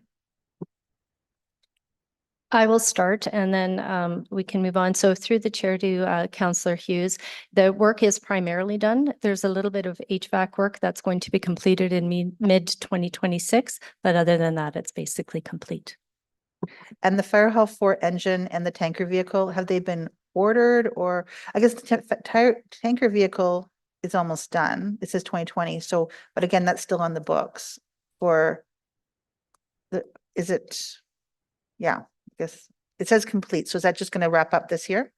Through the chair to Councillor Hughes, that's correct. So we keep all of our projects on in a given year. And then in February, what will happen is all of the capital projects will come forward to council, either to acknowledge that they are being closed or to request that they be carried forward. So at this point, the purchase is in and we will be closing it at year end. Okay. So, and the fire hall 4 engine, have we ordered that, or because it just says not yet commenced? Or what are we waiting on? Because it takes like 2 years or 4 years or 25 years to get one. Through the chair, I'll start and then Mr. Giesbrecht may be able to pop in. But right now, the comments are that it has been awarded and we're expecting it in 2028. Okay. So if we open the fire hall in 2027, do we have fire trucks then? Yeah, thank you. Mr. Giesbrecht can certainly speak in. So, if it's open in 27, there will be a year delay, but we have sufficient apparatus to ensure the coverage. Mr. Giesbrecht, did you want to add to that? I unfortunately don't have a lot of detail on this. I can certainly provide that, but yeah, that is my understanding is that the equipment is being ordered and purchased, and I don't anticipate any. I haven't heard of any delays on that, but I believe Tim just popped on as well to represent Fleet, and he might have further information. Sorry for passing it on. Sure. Great. And through the chair to Councillor Hughes, yes, it has been ordered. And I would have to verify the current delivery time, but yes, it has been ordered. Okay, perfect. I'm just curious because it said not yet commenced. So maybe we should put something in there like in process. The municipal enforcement vehicle, it looks like it's half done. So did we buy it and we're now outfitting it? Is that the intention? Or that's what it kind of looks like to me, is that we bought it, but we haven't finished outfitting it. Through the chair to Councillor Hughes, that is correct. The unit has been received. We're just waiting for the customization. Okay. And the policing services building feasibility study, have we started that, or because it says 0%, or it says complete, but then it also says 0%. So did that get rolled into another project, or? Now, Mr. Giesbrecht can certainly jump in. I do not believe that has started, Mr. Giesbrecht. The feasibility study, sorry, I apologize. I believe it has been completed. That is the feasibility study for the new building, but I'm gonna have to take a look at that project charter just to make sure we're talking about the same thing. Because I believe it was used to develop the project charter for the new policing building planned for 2030. And I see that Donnie has popped on to save me on this one. Yeah, just go ahead, Suzanne. Sorry, through the chair to Councillor Hughes. If you look, it actually says that the report has been complete. I think we're just waiting on final invoices.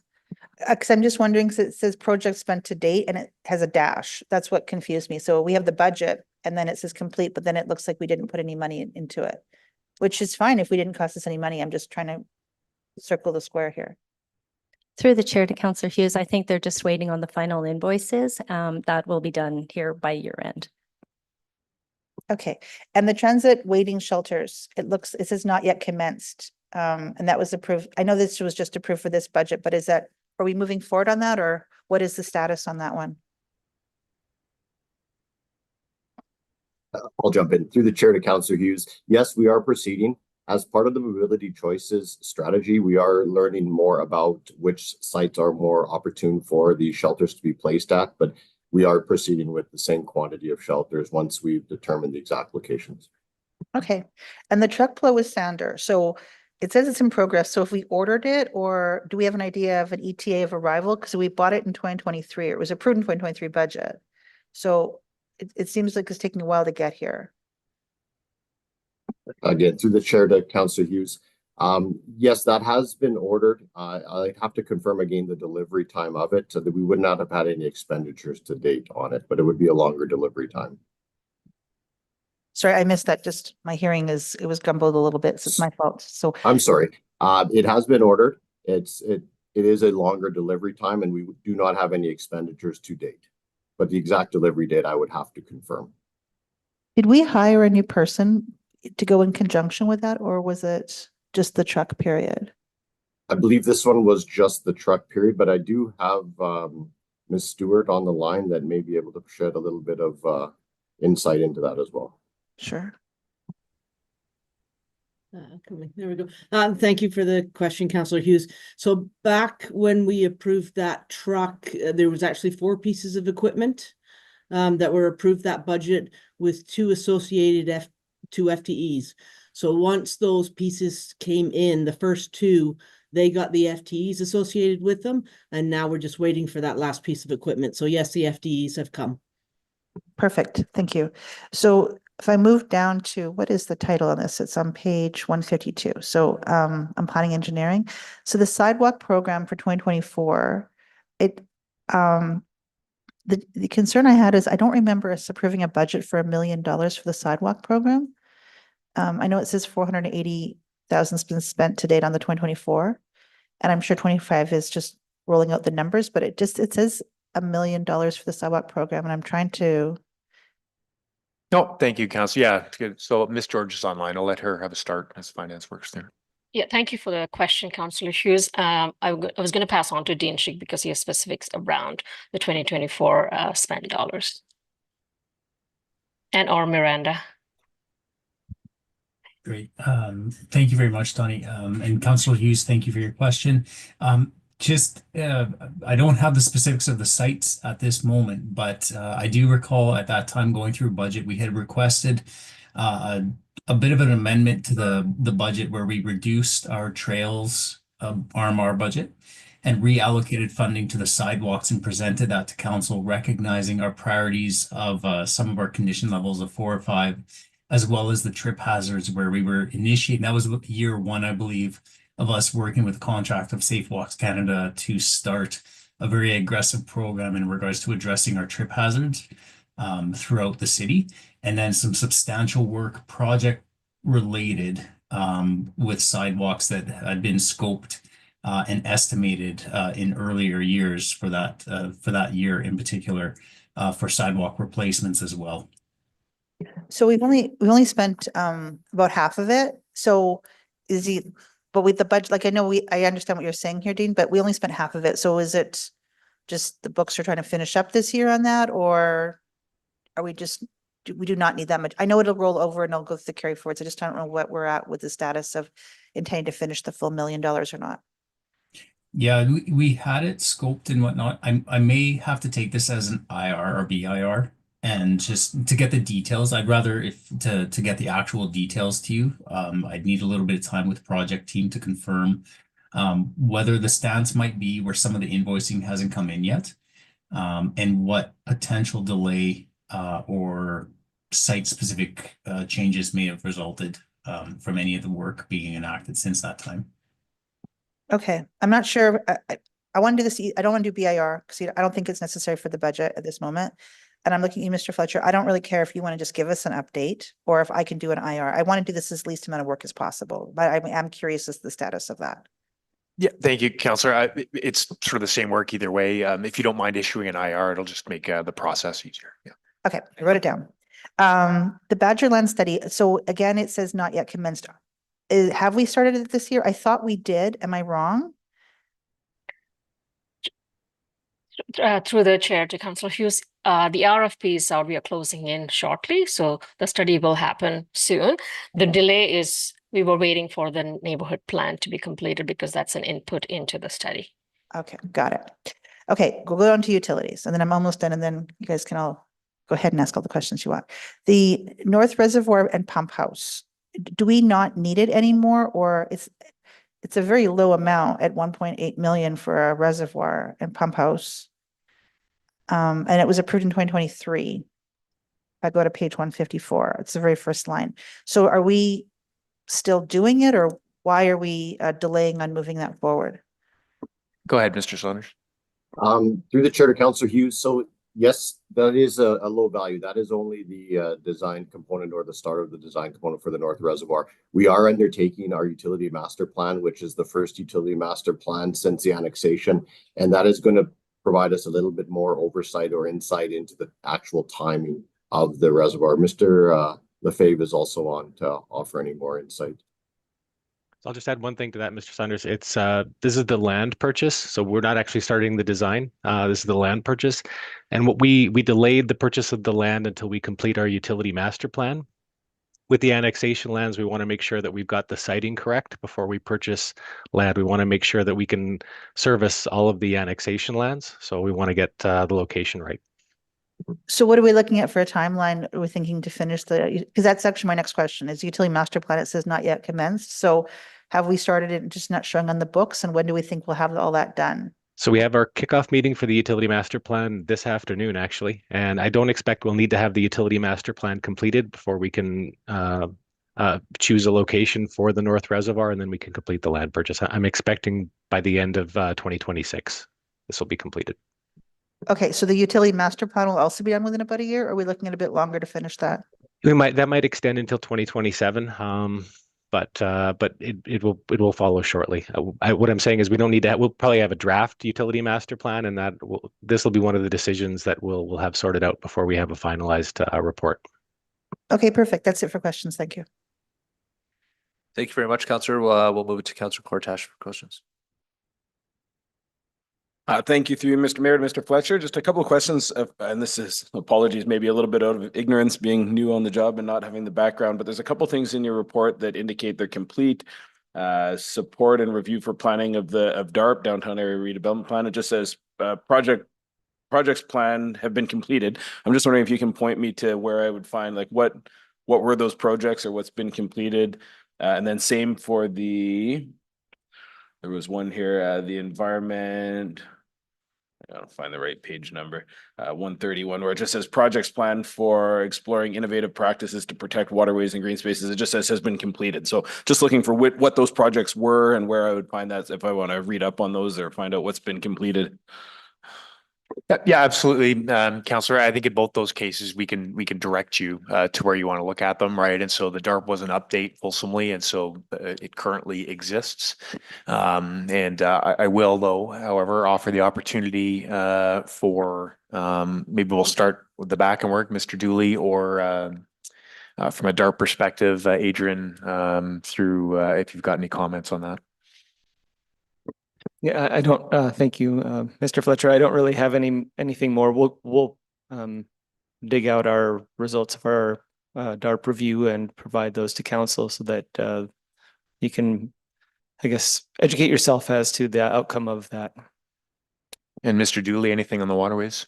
Yeah, so they were actually identified in Mr. Fletcher's PowerPoint presentation, Councillor Cortash. So off the top of my head, the big environment projects in the corporate business plan was the green environment strategy and the regional climate risk and vulnerability assessment, and the third being the creation of the CEIP, the Clean Energy Improvement Program within the city. So there's more information on all three of those projects available on our website. And so what we'll do for all of council is provide a response just saying here's where to find them so that you can dive into them if you generate any more questions. Excellent. Thanks very much. Thank you very much, Councillor. We'll move to Councillor Bermansky. Thank you to administration. Just two questions for me. The executive leadership expense higher than budget. It was 98,000 higher in salaries and benefits due to temporary position to support emergency management. And that's page 140. Can you reiterate for me where that came from, please? Through the mayor to Councillor Bermansky. So that was actually just part of a restructure that we moved the emergency management program from under emergency services to under executive leadership. And then we had a temporary person that was in that position, and that's one of the positions that's in the 26 budget to be permanently funded this year. Okay, so you moved we moved the whole department from emergency services to report to executive leadership. So that's why all of a sudden it's there. And the actual variance is in relation to a temporary position that we've had sort of on for a while. That is a part of the 26 budget as an FTE business case. Okay, so that was just the temporary, not because there's another person, correct? Like two. Yeah, so one was already permanently funded, and then we're just Right. requesting the second permanent funding for the 26 budget. But it now gets accounted under executive leadership and not under emergency services. Yeah. Okay, thank you. And then my second question is on page 148, and it's the CEIP loan that expires in sorry, I can't reach this. I'm sorry if you can't hear me. The CEIP loan doesn't expire until 2047, that $2.1 million. I was just wondering why that's such a long-term debt for that one and how long it's been sitting there. Yeah, thank you very much, Mr. Dooley. And actually, I might need finance's help with this one because CEIP is probably the most complicated piece of financial work our department deals with. But I'm assuming it's the just the payment period on the loan. I don't know, Suzanne, if you can. I might take this back as an information request, but that's right. I think with the loan that we have through FCM, it's a long-term loan, and there was a grant and a loan, and it's the way that that we repay to FCM the loan component. But if you wouldn't mind, Councillor Bermansky, please, if you could issue an information request, then we can provide all of the details and let you know on that. Okay, and that was because it was through FCM. That was the guidelines of how they pushed it to be such a long term. Wow. What was the total term of that one? Through the chair to Councillor Bermansky, I'm actually not 100% sure on what the term is. So that's why I'd appreciate if you send in an information request, but I know it was a component of I think it was almost an interest-free or a low-term interest loan plus the grant that we received, but I don't have that information right now. But an information request, we can provide all of that detail for you. Thank you. That's it. Thank you very much, Councillor Hughes, with additional questions. Yeah, I just have one more question. Thank you. So we also mentioned that there's a $306,000 higher in transit revenue for increased pass ridership. And I'm just wondering again if that was added to the budget this year or if it's going to be omnibus or what we're at with that. Yeah, I'll ask Mr. Saunders to begin while finance sort of looks up the right line item. Sure. Thank you. Sure, and through the chair to Councillor Hughes. So yes, that additional revenue, our ridership is up around 8% this year. And that was largely in students. We've seen an increase in what we had originally budgeted for our UPass revenue. And yes, that has been incorporated into 2026 budget. Okay, I'm seeing finance agree with you right now. So we've already added it in there. Okay, perfect. Thank you. That's it. Thank you very much. I just have one question regarding the initiative around infill strategy. If we could talk, maybe some historical context, but it's saying it'll be initiatives connected through the Housing Accelerator Fund and neighborhood intensification strategy. Can you speak to what that looks like? Because I'd assume there's parameters around densification and what that might look like with infill in the city. Yeah, absolutely, Mayor. I think that's actually some of the work that needs to be done, but I'll turn it over to Mr. Slat to start. Yeah, sure. Thank you, Mayor. So I think as you're aware, the Housing Accelerator Fund has 7 key deliverables. One of those is to basically foster increased number of units per parcel. So we're trying to utilize the 2 things. We already were working on a neighborhood kind of intensification strategy that was planned. And we're trying to kind of incorporate the 2 together so that we can assess one, our commercial corridors and nodes for infill opportunities, and 2, our neighborhoods as infill opportunities themselves. So would this look to mimic or almost parallel what other larger municipalities have done with intensification, like volume or on the residential side? Because you're looking at interior, I mean, there's been some significant challenges that we've seen, obviously, in the region when it comes to that. So Sure. So I guess as a part of the Housing Accelerator Fund, the requirement is that councils are presented with enabling legislation that the unit count be enabled for 4 units per parcel as of right. Right now, in much of St. Albert, you can probably do 3. So I wouldn't say that we would be mimicking what other large municipalities are doing. I think that we would be trying to learn from what other large municipalities have done and trying to figure out what works in a St. Albert context. But as part of the half funding, there is a 3 to 4 discussion that we will need to have. okay, thank you very much for now. I don't believe there are any other questions. So with that, maybe we'll take a 5-minute break before we move into council motions.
We can resume when we get the camera going here. I forgot to bang my gavel. All right. Wonderful. Okay, as noted, I believe Mr. Fletcher has some additional comments for Councillor Bermansky. Yeah, thank you, Councillor Mansky. We just got your questions about the debenture of the loan period. So the loan was taken out in 2022. It's a 25-year debenture, but it's a zero interest SEEP loan to the city. And so the loans that the city subsequently gets sent out, those get paid essentially through tax requisitions, right? So that's from the user to the city. From a city perspective, that loan is a 0% loan that we'll pay back over the course of the 25 years. So it's out in the wash from a city perspective. Thank you then. Thank you very much. With that, we'll move to business items, which is a presentation through Bill. Good afternoon, Council, or good morning, Council. I'm Stephen Bannerman, City Assessor, and I have a small presentation on property tax forgiveness. I'm going to share my screen here, just making sure, just let me know when everything comes up here.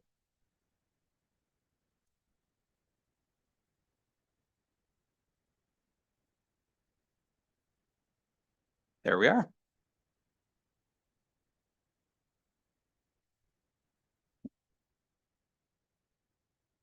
All right.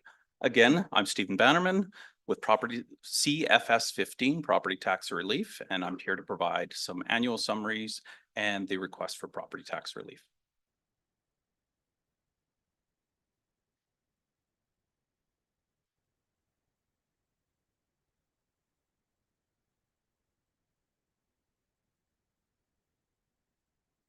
The Taxation Department will receive several requests for property tax relief each year, primarily due to late penalties payment. The reasons for late penalty are varied and diverse.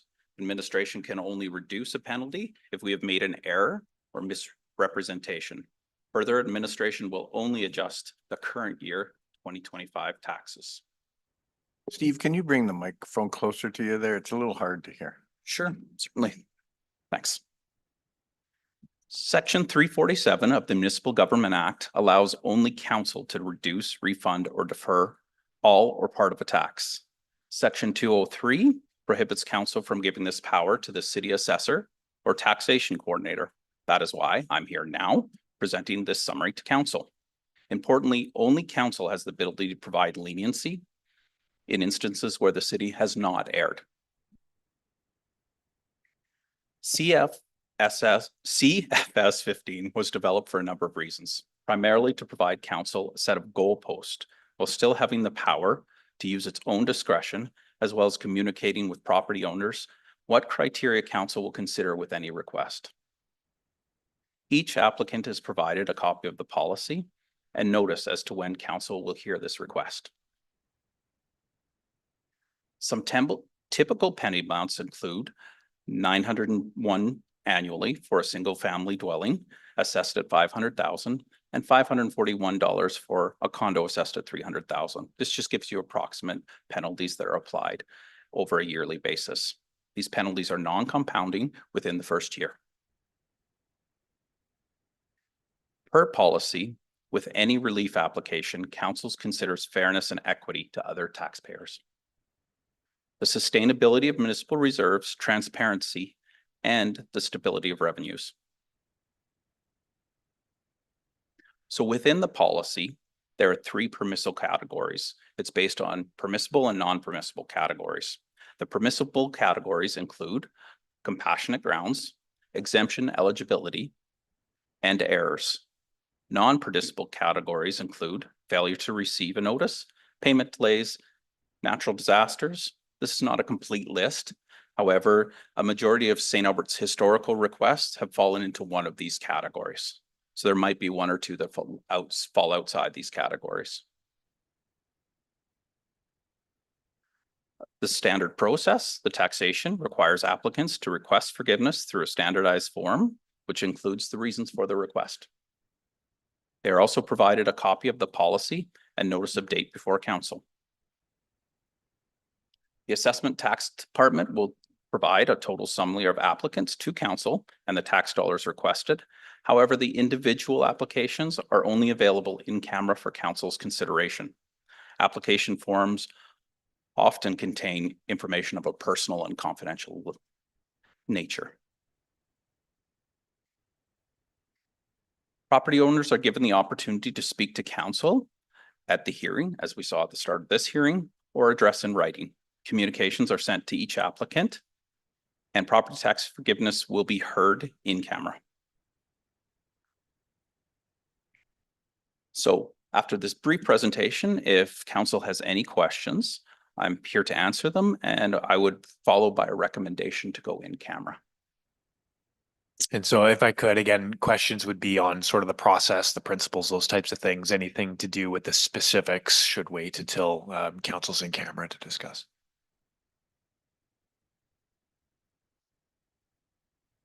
I don't believe there's any questions, and Councillor Mackay has requested to make a motion to move in camera. That council move in camera pursuant to section 2011 of the Access to Information Act to consider outstanding 2025 request for property tax relief. Don't believe there's any questions, so we'll go to vote. That passed unanimously. Thank you.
Thank you very much. I'd ask, it looks like Councillor Mikhail will make a motion to resume.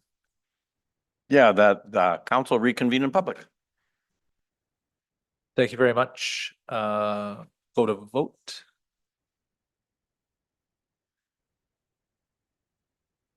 That passes unanimously. Thank you. After a robust discussion in camera, we will move to our next item. If there is a motion by a fellow councillor. I don't believe there is right now. Okay, with that, if there's any information requests, notice, motions or announcements on the fly. Mayor, I have my flag display motion. Oh, my sincere apology. I skipped you. Yes. Please go ahead, Councillor Hughes. That administration provide amendments to policy C-CAO 19 flag display and commemorative lighting that expands the potential number of days of significance and to provide further clarity in the number of days that Cynara Place will be lit for each event listed for council's approval by the end of Q1 2026. Okay, before we accept that, is there any questions for administration?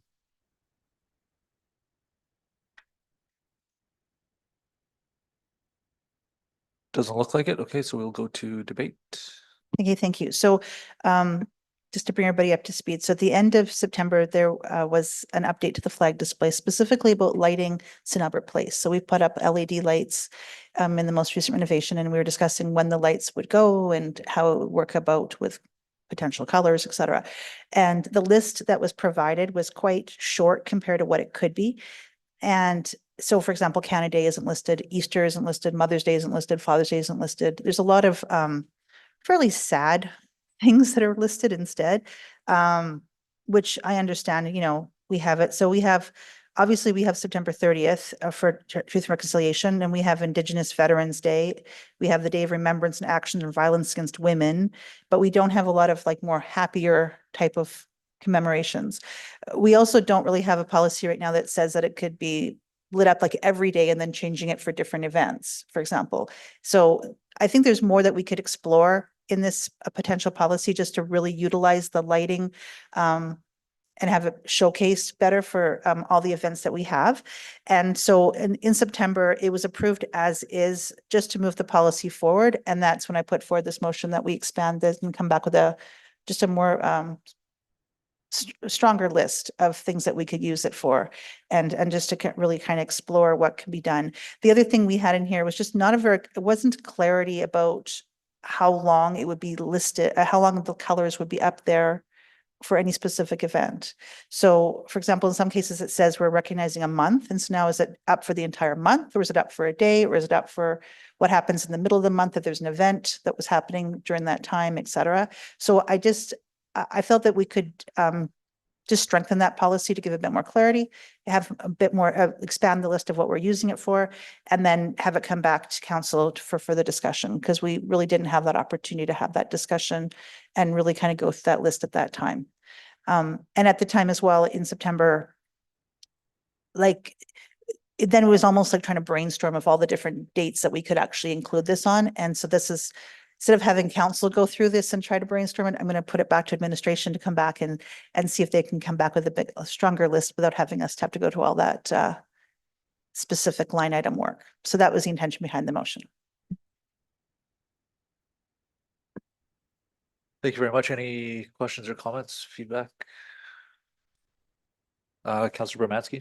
Thank you. I just have one comment, and one thing that was missed by Councillor Hughes is that in a month, if we're saying, a specific light can be up for a month, you can have other holidays that can't be recognized while that's on.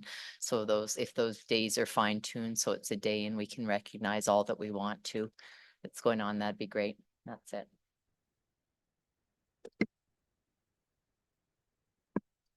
Thank you. Just a question. The expansion is specific to the lighting, not the potential for raising additional flags, or is it? You know what? I'm open to everything. So in the event the administration comes back and says we've also expanded the list for flags, that's great. Really, the intention though was the intention was initially just for the lighting. It says the number of days it will be lit, and so it was really about the lighting. But if administration comes back and says they've also found additional reasons for the flags, great, the more the merrier. So my only comment to that then would be is we're seeing other municipalities when it comes to raising flags. Calgary being one, for example, that's having some challenges with raising additional flags in the city, and they're looking now to move a policy to have no additional flags being raised because of some political tensions. So if it's specific to lighting and it's increasing inclusivity and positivity in the community, I absolutely would support it. Yeah, that's the intention. And I think the administration would understand that as well. It was specific about the conversation with the lighting and just how we use it. The LED lights, this is the first time we actually had the lights. So now it's like, how do we use them? And I just feel like we could make a stronger policy that provides both clarity and celebrates more events. Because there's just a lot of the happy events just aren't there. So let's just put them in there. Ken's birthday, for example, exactly. Well, thank you very much. If there's no other questions, and Councillor Hughes, if you don't have any closing remarks, we can go to vote.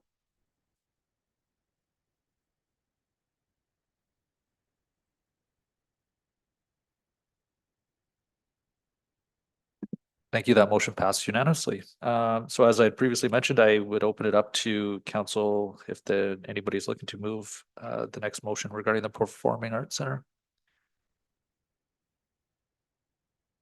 It doesn't believe there anybody is. So with that, we can go to if there's any on the fly information requests, notice of motions or announcements to make. And I believe we have one with Councillor Hughes. Actually, I have two.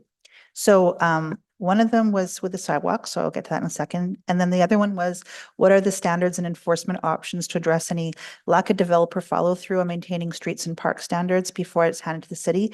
And what could be done to both increase the enforcement, increase the standards and the enforcement of those standards. And the other question was specifically the sidewalks, which I have to find, so please forgive me.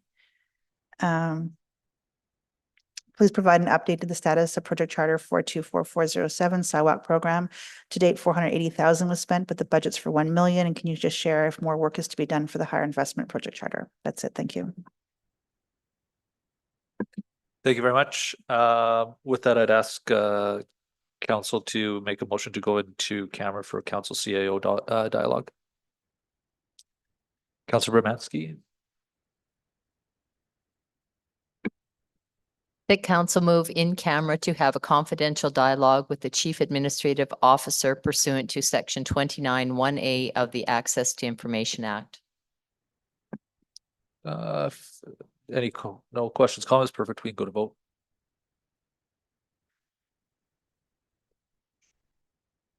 Wonderful. That passed unanimously as well.